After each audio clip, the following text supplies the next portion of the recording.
We're rolling. Happy days. Marty Cohen, Kanga TV. Terry. Welcome to the Blue Abroad YouTube channel, Thanks mate. for having me back. Absolute pleasure. It's my favourite place on the internet aside from my own channel. What, Blue Abroad? Yeah. I feel like you say that to everyone that I you speak to. actually don't say that to everyone. I think the Blue Abroad community would know the few times I was on last year, I always gloat about the viewers and the community. We are happy to claim you when you are a Carlton girl, but that's not the case this week. Definitely not this week. What is the story with North? I've been out of the loop for 2 weeks. I watched the Melbourne win and felt... Best day ever. You know, I did feel that. But I've been out for both of the last 2 North games. So I guess what we want to do today is preview this week, Good Friday, get a bit of a feel for North, a feel for the Blues, and see what all happens. What's the feeling on your end? What's the story? I think it's fair to say this is probably the most even contest we've had between our two sides for quite some time now. Yeah. I don't remember the last time both North and Carlton were really like neck and neck in terms of form, both at the right time of the season and just generally speaking. I wouldn't say it's probably been about 10 years.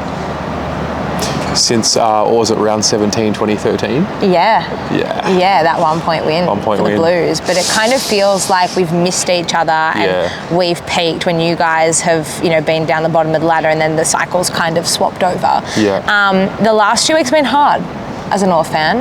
I think round 1 we had a narrow loss to the Bulldogs and it seemed like our inaccuracy was the reason why we lost that game.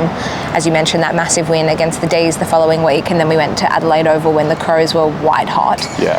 White hot. Fell by 6 goals at a ground we've never won at, in a state we haven't won at for almost 15 years. You put up a good fight, but not good enough. Played Sydney here at Marvel. Just a competitive first half would be kind. I don't feel like we were ever really in that game, and then the Swans blew us out of the water in the second half. And then last week, gather round, the Suns got out to a 25-point lead halfway through the second. North clawed their way back in and fought back really well. We were 8 points up with 6 minutes to go in the third quarter. The Suns kicked 3 goals in 6 minutes, including 2 in the last minute, and walked away 52-point winners. So there's So there's hallmarks of definite improvement. 100% improvement. But you're now starting to see a little bit of frustration because your expectations are rising. I think, it's a good place to be because I expect so much more from what we're delivering now. Yeah. Whereas this time last year, you would potentially be happy with what we were showing because we haven't really showed this much fight in the past few seasons. Where we're at now is we are the reason we're not winning games.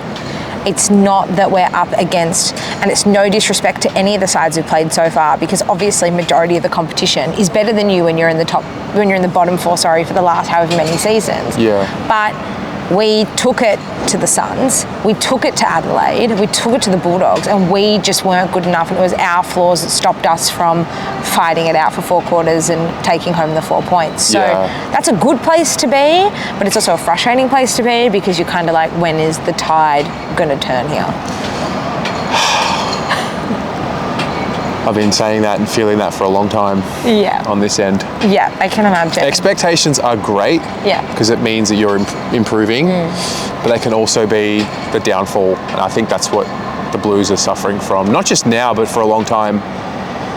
A month ago, I was genuinely talking about, okay, I think we're ready to contend for top 4. You know, injuries maybe derailed the end of last year, and within the space of 4 games, I'm now left confused. Like, I think our defensive profile is good and we're just not executing, which reminds me of the first half of 2023 before it broke. We broke through. But then on the other end, it's like, are we still doing this? Like, I think everything's fucked.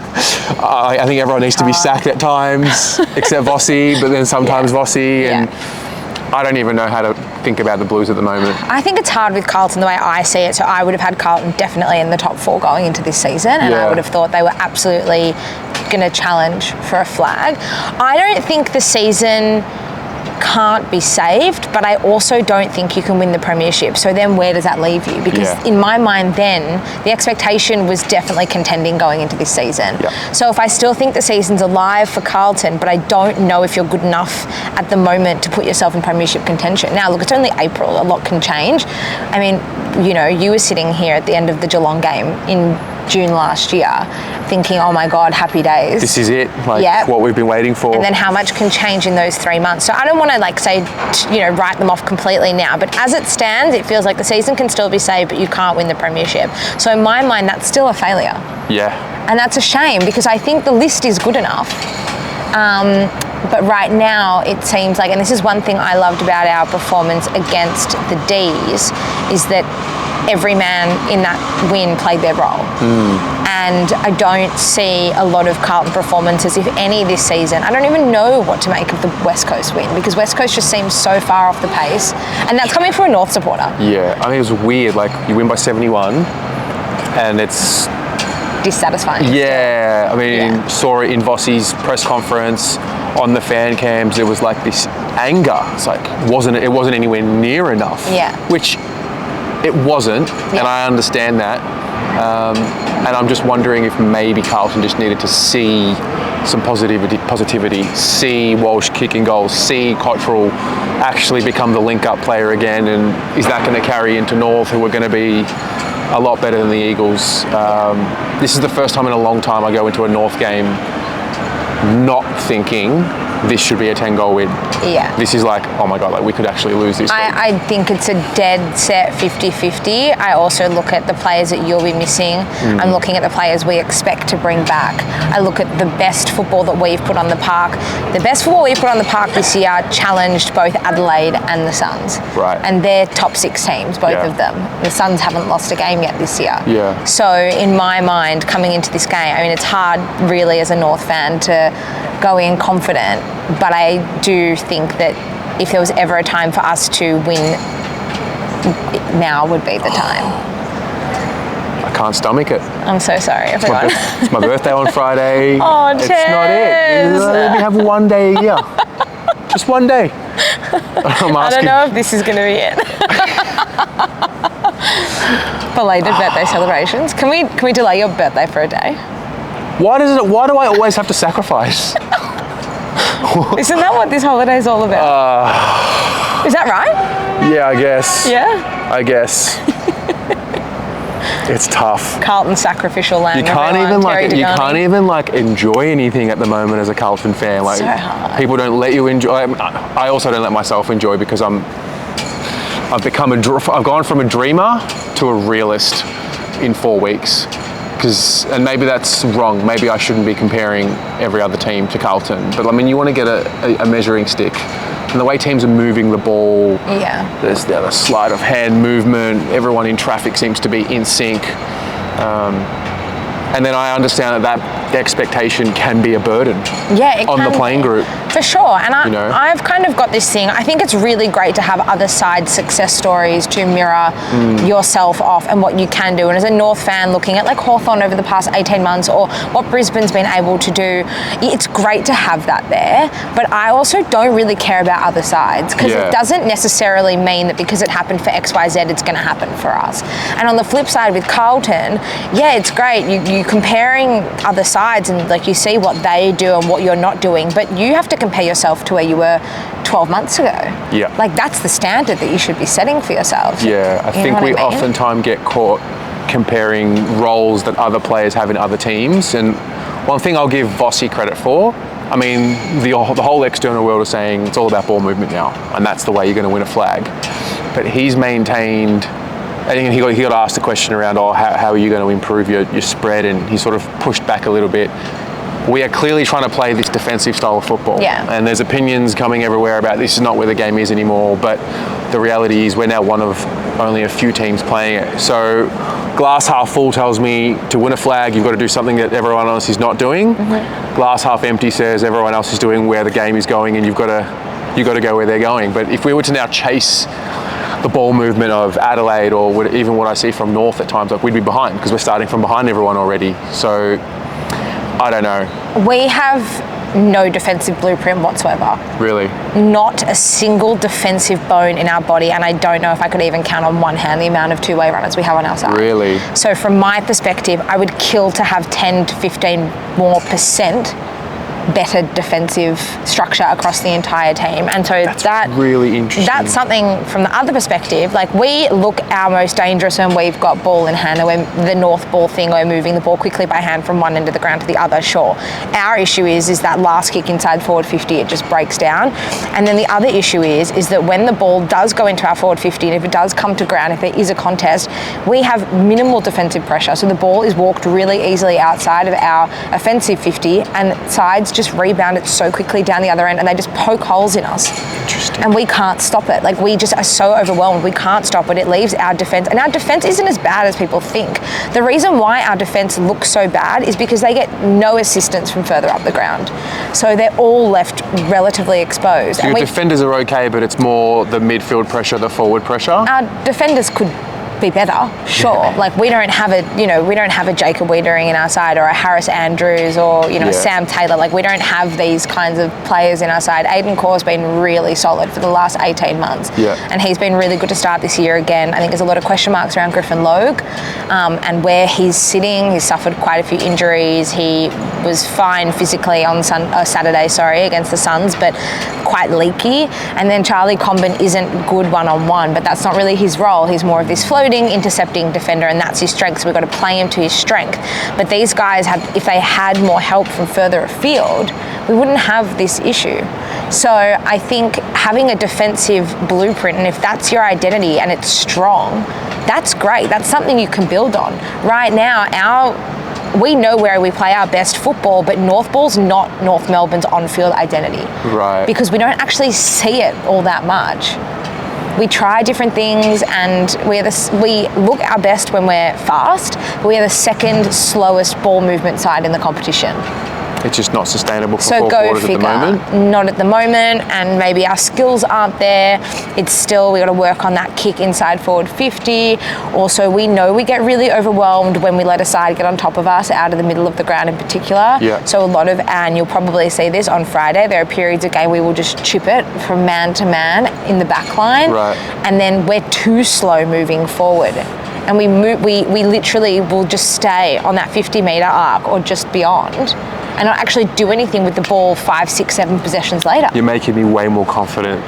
So, great. Way more confident. Yeah, I've really shot myself in the foot, haven't I? But on the other hand, we're so dangerous when we get our hands on the ball in the middle of the ground, and Carlton have one key forward going into this game. So while we have not a strong defensive blueprint,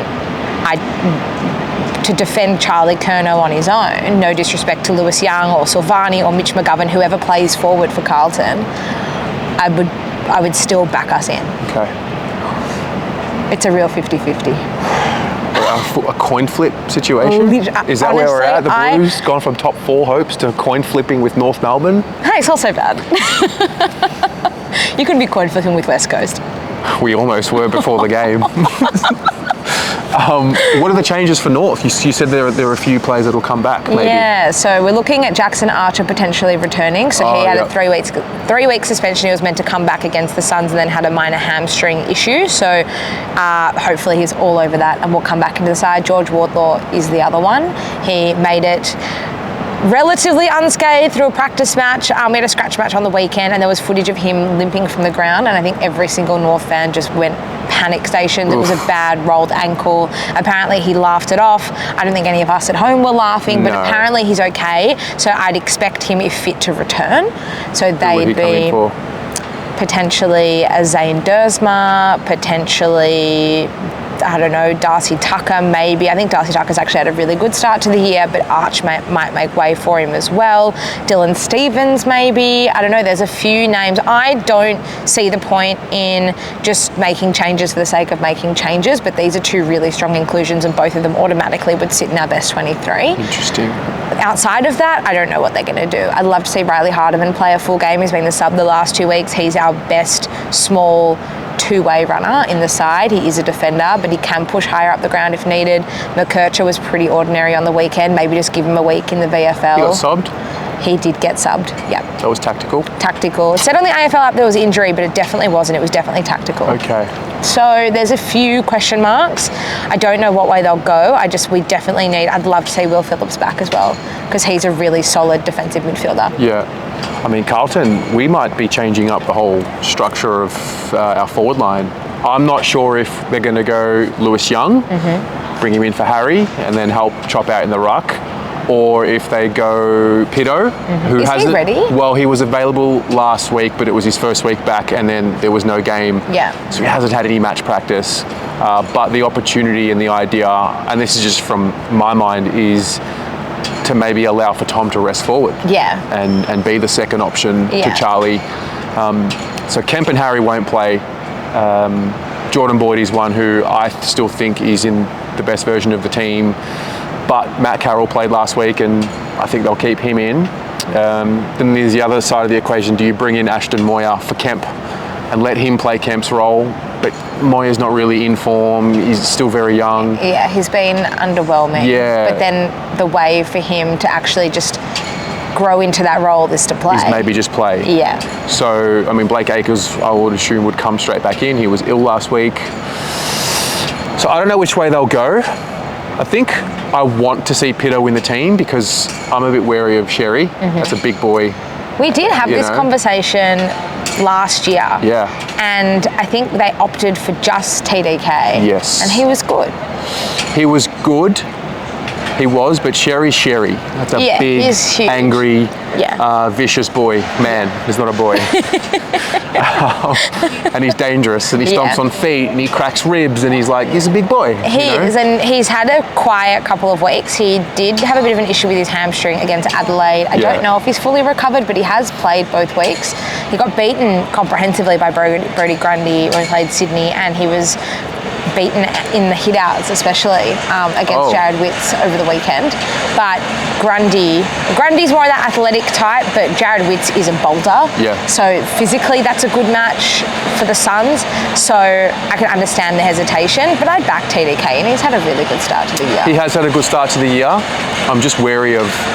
I am a believer that Pito can help TDK and TDK's longevity. For sure. Over the course of an entire season, the idea of Tom resting forward is enticing, especially with Harry out. Harry is its own story at the moment. For sure. There's a lot going on there. Yeah. Now we have like a fourth concussion or fifth head knock, whatever it is. So that's, I just don't know what that's going to be moving forward because it's very delicate. Yeah. So I'm mindful of talking too much about it. That's fair enough. So I like the idea of Tom. I think he can be a threat forward and around the ground. He definitely can be. More than what... I think it would be more dangerous with Pito and Tom than what it would be with Lewis Young and Tom, personally. Yeah. But we'll see what happens. We'll see what happens. How do you think the battle in the middle is going to go? Because for us, that's where we're our most dangerous, and we rely on winning the ball in the middle of the ground to generate scoring opportunities. Well, that's going to be a fascinating matchup because I actually think our midfield has been really good at winning the ball, just not good at all at using the ball. George Hewitt, I don't know what the reputation is on your end for George Hewitt. He has had like the best unbelievable start. Season. Oh my goodness. Yeah, I mean, I probably know more about Carlton than the average AFL fan. Fair. And so I love George, and I couldn't believe last year when he was dropped. Yeah. For that extended period of time, kind of in the middle, and then he came back. I think it was against Essendon maybe last year, and didn't really miss a beat since then. So he's our best midfielder right now. Yeah. Walsh found some form last week, so he'll be a problem. Chera hasn't been bad, he just hasn't been a superstar, which I don't think he needs to be. Yeah. We have a lot of defensively minded mids. Yeah. We just need one to come and be expressive, which is where I think maybe Elijah, you know, the prophet, comes back for the Good Friday game, and it's Passover and it's Easter, it's all tied into one. Yeah, nice. So I think Elijah's one that can come and give us some offensive flair. Yeah. We just need to release the shackles a bit. Yeah. I think. So that's interesting because we've got the other problem. Yeah. So we've got Harry Sheasel, we've got Tom Powell, we've got Jai Simpkin, we've got LDU, we've got all these guys who are really good with ball in hand, and they are just on the front foot, and they are just getting the ball into our forward 50 as quickly as they possibly can. They're winning everything in the middle of the ground, but if Carlton were to win the clearance, are we good enough to just stop them and squash them? And then if they started to get on a roll, are we going to get overwhelmed? Do you see how this game, how we are actually just polar opposites, and how it is such a 50-50 because it's what game plan is stronger and which is going to come out on top, which is why I say I know that you think that Carlton is one of the only sides that has a defensive blueprint, say, on field. Our best football is offensive, but I just don't think it's strong enough yet because we're still trying to figure it out. Yeah. So that's what worries me the most is, are we actually going to be strong enough and confident enough to play the way we need to play, and we know we play our best footy to be able to win the 4 points? I'll tell you what, if North come out and let's just say they have that 20-minute patch in the first quarter or first half, and you have generated, say, 8 scoring shots, and you capitalise and you kick 6 goals 2 or 7 goals 1, the crowd in there, the Carlton fans, will tense up and you'll start to feel a really weird energy, like a frustrated energy, and I think that's the key for North. Okay. Get the Carlton fans pissed off at Carlton. Nice. That's the trick, because there is a lot of tension around. So I think Interstate last week was a blessing because they got to go out and just do what they wanted to do. Get amongst people who were grateful for their presence. That was your first game away from Melbourne for the year, wasn't it? Yeah, it was. Yeah. So there's a real frustration in the crowd. On the flip side, if Carlton start well, I don't know. Look, at any point you're going to have your 20-minute patch, and it's just a matter of if you capitalise. It will be. So we haven't won a first quarter this year. Oh, you wouldn't want to win this week. From the Carlton point of view. But our second and third quarters have been where we've been at our absolute best, and then we had that opening 10-minute patch in the last quarter against the D's, we just ran all over them. Gotcha. But in every game, our best quarters have been the second and third quarter. So for North, if we can actually keep Carlton, if we don't come out and jump Carlton early, if we can at least keep a really tight contest for the first quarter. A lot of the reason why we haven't won first quarters, though, has been inaccuracy in front of goal. We were like 3 goals 7, I think, to start the game against the Suns. It kills you because we have these patches of dominance, like it's 10, 15 minutes dominance, and we get like 1 goal on the board and maybe like 4 behind, and we work so hard for our goals, and the opposition wins the centre clearance and then has kicked a goal, literally the instant reply. It kills you every single time. So it is actually going to be one of the most fascinating games. I don't think I've been to a game like this for a really long time. Especially between the two of us. Yeah, it hasn't. It's been really lopsided majority of the last few encounters that we've had. Yeah. It's obviously the added feeling of Good Friday, and I think there's an element of both clubs wanting to work together. I mean, no club's going to go into it thinking, oh, we need to put on a spectacle so we can keep this fixture alive and keep some interest in it. But from North's perspective, we've won 1 Good Friday game, and with the exception of the first one against the Dogs, we lost by 3 points. Our average losing margin on Good Friday is 11 goals. Wow. I think, was it last year or the year before, one of the games against Carlton has been what it was like, I think it was close. 2 years ago. Oh, you mean the Good Friday game? Yeah. It was like 4 or 5 goals, but otherwise we've just been pumped every year. Yeah. So North need to, and I'm really conscious of that, because North don't get treated the same way that most other clubs in the competition do, especially here in Victoria. Yeah. Within 2 years of the Good Friday Clash starting, there was already a second game on Good Friday. Like, if Anzac Day fell on a Wednesday, you wouldn't dare put a game that night. No, Carlton no way. and Essendon get clear it. Same Easter Monday. There's only 1 game Easter Monday. Right. But there's always a different rule for North, and I feel like we're trying really hard to work with Carlton. I think the balance is finally right in terms of matchup. I think the clubs are working together to keep it and hopefully grow stronger so we can move it to the MCG at some stage and have this real blockbuster feel about it. But as a North fan, in the back of my mind, I just worry 1 more belting and the AFL will just turn around and say, get out. Wow. All right, so having said all of that, what happens? What's the prediction? We win. Sorry. I can't go into a 50-50 game and not back my own cattle. Beat Carlton, the meltdown. Oh, God. Because I don't think people give North the respect still. And that's fair because we haven't really had much to show for it. Fair. But I think that our best footy that we've put out on the park so far this year is on par, if not better, than the best we've seen from Carlton. Okay. I think the Blues will win by 18 points. Okay. 18 or 32? Yeah, okay. I don't know why. I'm going to say 18 so that way I'm wrong and it becomes 32. I'm rattled. I'm completely rattled. I am nervous, a little guys. bit nervous. I'm a little bit of, like, I'm bracing because I just don't know if I need to be thinking about 2025 still being alive or moving forward and thinking, all right, who's a part of the next premiership tilt? We've got to start thinking about that now. But having said that, I think the Blues will win by a couple of goals. I do not think we will be belting North Melbourne on Friday. I don't think we have that in us. Save my poor soul. I don't think so. I don't think it's going to happen. And, you know, may the best team win. So North. Yeah, we'll see. Mans, what a pleasure. Thanks for joining me. Always a pleasure. Go Blues. Go Roos. See you Friday.